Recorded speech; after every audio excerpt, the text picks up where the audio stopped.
Hello बच्चों, let's see the question. कह रहा है कि according to the following reaction A plus B O three से A three O four plus B two O three बन रहा है बेटा।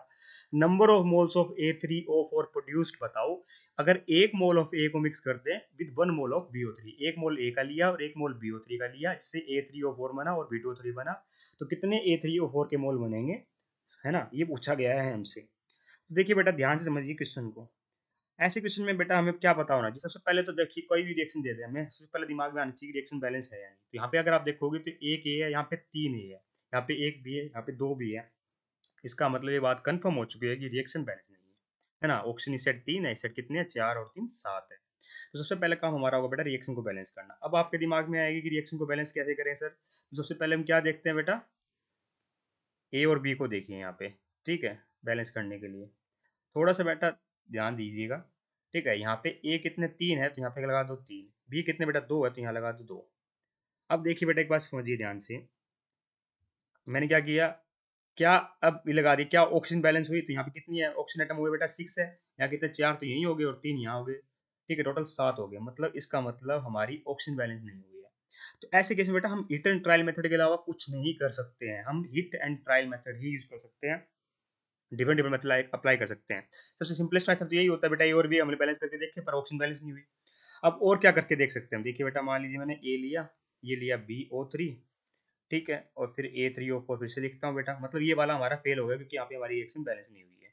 अब और कोई मेथड मतलब दूसरा हम ट्राई करके देखेंगे। हम बेटा ट्रायल करते रहेंगे, जहाँ हमारा सेट हो गया सिस्टम वहीं हम रुक जाएंगे ना।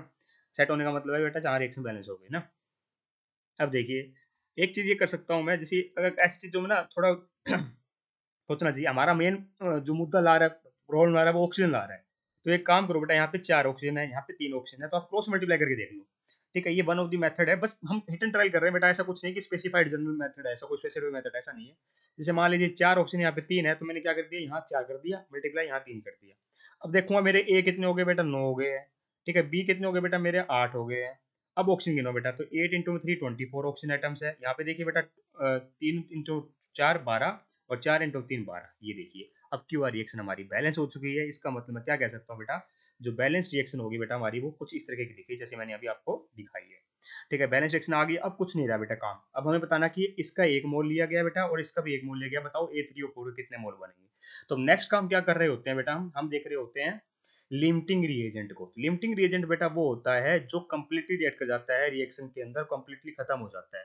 ठीक है, वो ही डिसाइड करता है बेटा हमारा कि कितने नंबर ऑफ मोल्स प्रोडक्ट के बनेंगे। ठीक है, और वो कंप्लीटली रिएक्ट कर जाता है, खत्म हो जाता है। ठीक है, तो लिमिटिंग रेट का पता कैसे किया जाता है बेटा, ये पता किया जाता है नंबर ऑफ मोल्स को सोचोमेट्रिक कोफिशिएंट से डिवाइड करके। सोचोमेट्रिक कोफिशिएंट क्या होंगे बेटा, जैसे ए का सोचोमेट्रिक कोफिशिएंट यहाँ पे 9 है, BO3 का सोचोमेट्रिक कोफिशिएंट यहाँ पे 8 है।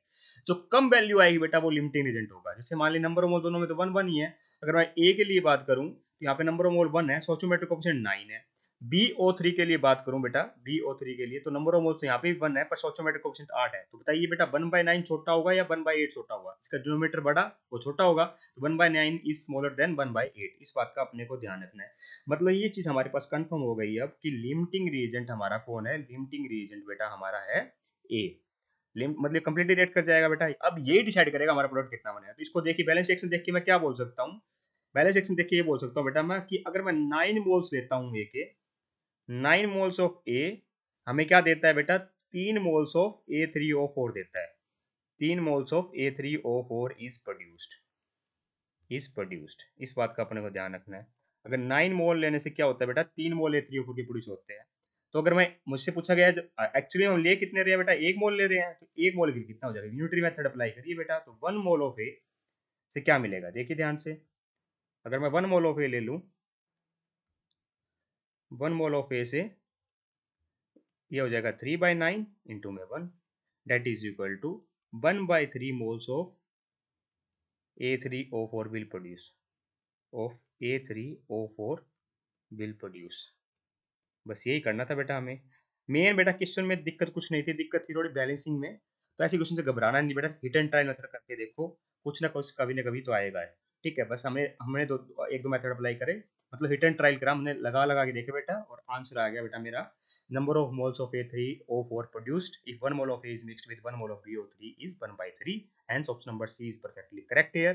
I hope you understand the answer। Thank you so much।